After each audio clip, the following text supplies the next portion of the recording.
On continue avec l'accord du participe passé avec l'auxiliaire avoir et une troisième difficulté, même si en fait cette règle, on va pas trop la développer parce qu'il n'y a pas grand-chose à dire et qu'a priori, c'est pas une façon de parler, une façon de s'exprimer qu'on utilise beaucoup.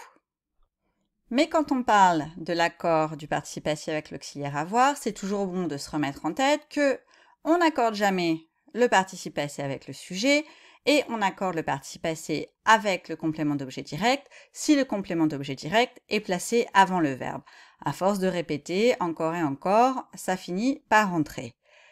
Mais on va voir quelques exemples d'une structure un petit peu différente. Quelle chaleur il a fait cet été! Oh, quelle patience il lui a fallu!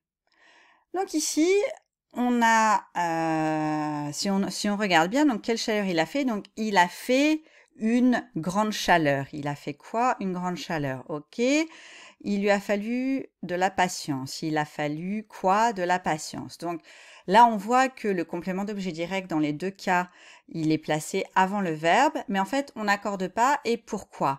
Qu'est-ce qu'ils ont de particulier, ces deux verbes? Je vous laisse réfléchir. Vous voyez? Ce sont des verbes impersonnels. Ok, donc il a fait, c'est pas une personne.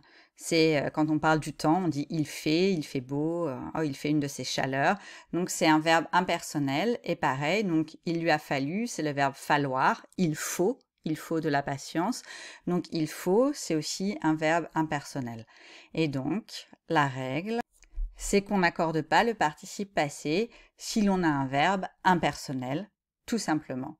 Donc, ça, vous pouvez le mettre dans un petit coin de votre tête. C'est utile à savoir, mais en même temps, c'est pas une structure qu'on va utiliser beaucoup.